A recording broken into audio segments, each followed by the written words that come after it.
Bonjour, merci de me donner cette opportunité d'échanger cette volonté, parce que je vous disais tantôt quand je suis arrivé, ça a permis même de prendre le temps de recul, de s'élever.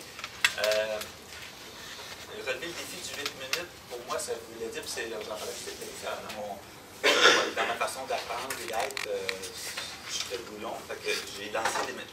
Je vais plus lancer quelques idées, quelques messages, que d'avoir un beau texte structuré.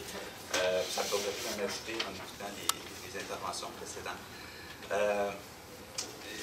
Effectivement, l'importance de comprendre le contexte général dans lequel on est présentement, parce que je comprends bien effectivement le réseau de la santé a vécu des changements, mais beaucoup de changements sont survenus au cours des dernières années. On était, je pense, dans une espèce de brouillard il y a 2 ans à peine. On commence à voir des formes s'installer, mais ce n'est pas encore clair, puis on sait pas, on cherche nos repères un petit peu là-dedans. À titre d'exemple, les CEDEC ont disparu en Montréal. Les personnes qui travaillaient dans les CEDEC et qui accompagnaient les processus de planification, les projets structurants dans les quartiers, ils ont disparu. Ça a passé sous le radar d'un point de vue d'opinion publique. Et dans la vraie vie, dans les quartiers, ça a eu un impact majeur au niveau de la capacité de passer d'une idée à un projet, à une réalisation. C'est pas banal. On a peut-être décrié au moment où ils sont apparus, mais des projets comme Québec en forme, Avenir d'enfants ont amené des ressources dans les quartiers. Et ces ressources-là vont disparaître, vont commencer à disparaître. C'est aussi des ressources de coordination, de soutien à l'effort concerté qui ne seront plus là dans un horizon de 2 ans. Dans ce contexte, le rôle que vous avez, il devient vraiment majeur. Les ressources pour soutenir ces processus-là sont de plus en plus rares et cette expertise-là devient de plus en plus précieuse. Et ce contexte-là, il bouge. À Montréal, on a vu apparaître au cours des 20 dernières années la tranche des travailleurs pauvres augmenter. Travailleurs pauvres. Donc, des gens qui travaillent, mais qui ne réussissent pas à gagner plus de 20 000 $ par année. Ça a augmenté de 30 % en moins de 20 ans. Aujourd'hui, à Montréal, sur 10 personnes qui vivent sous le seuil de la pauvreté, il y en a 4 qui travaillent et il y en a 3 qui travaillent à temps plein. Donc, la réalité que le travail va nous sortir de la pauvreté, c'est de moins en moins vrai. Et c'est de moins en moins vrai, particulièrement pour les femmes, particulièrement chefs de famille monoparentales. 55 % des travailleurs pauvres ont des enfants. Donc, c'est des enfants qui vivent dans un contexte de pauvreté. Et c'est particulièrement vrai chez les personnes issues de l'immigration. Dans leur parcours migratoire, les 5 premières années, on le sait.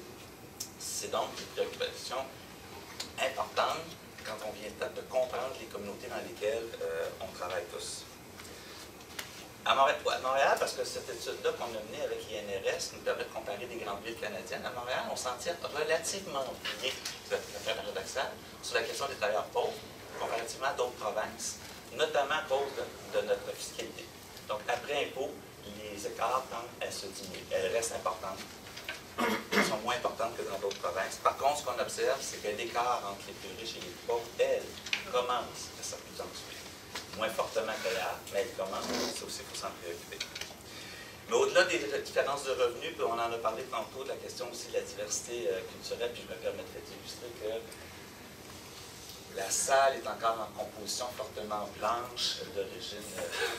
Donc, on a, puis sans être sur la même affaire, on a un défi d'être nous-mêmes plus représentatifs dans nos équipes de la diversité. Il y a aussi un changement générationnel qui est important à noter. Parce que chez les jeunes, ce que moi j'observe, ce qu'on observe à Centraide, c'est que les jeunes veulent s'impliquer dans la communauté, mais pas nécessairement dans le communautaire. La nuance est importante.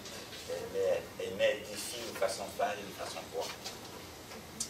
Donc, pour moi, des choses qui sont importantes dans la suite, c'est de plus en plus d'avoir cette pensée systémique-là, de regarder comment les systèmes sont bâtis. C'est pas notre vie là, comme citoyens. On est d'abord des citoyens, et les gens avec lesquels on travaille sont d'abord des citoyens.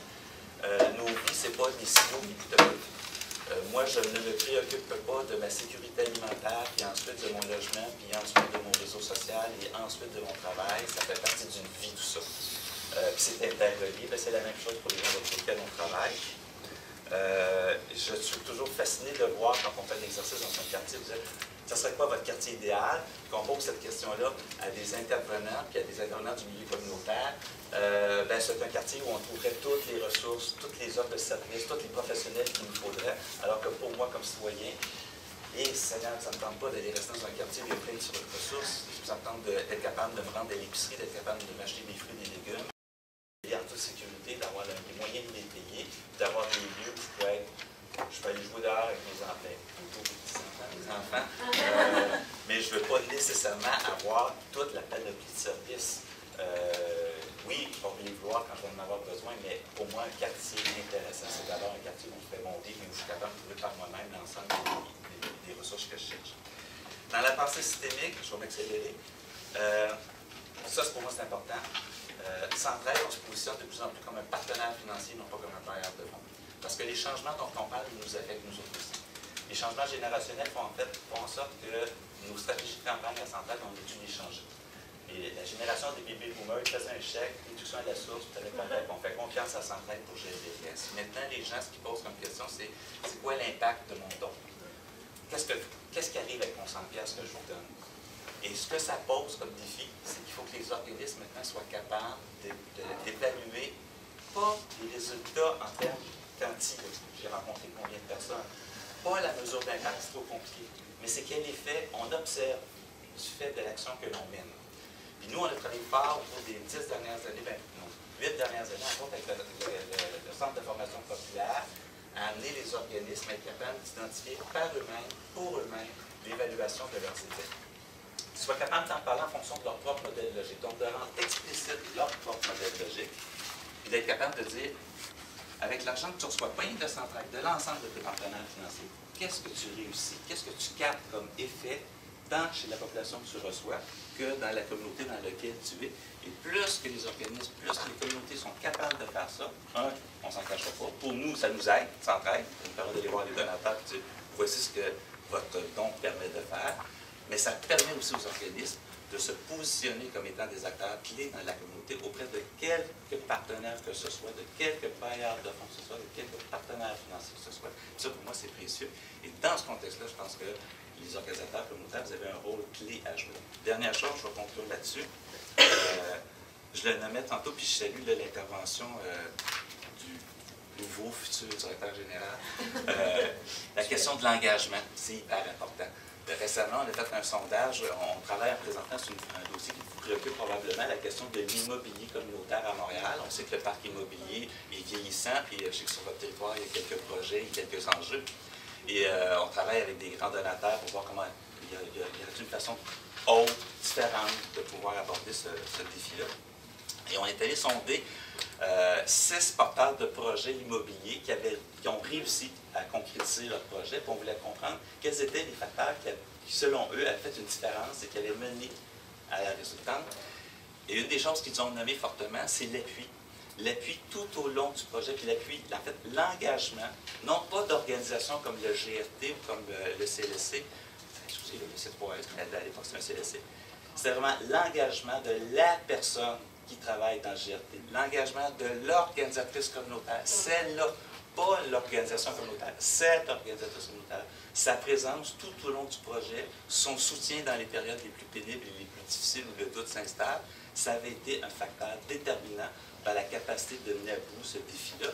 Et ça, je pense qu'il faut qu'on le nomme, surtout dans le contexte, comme je le disais au départ, où ces ressources-là de soutien sont de plus en plus rares, elles deviennent de plus en plus précieuses.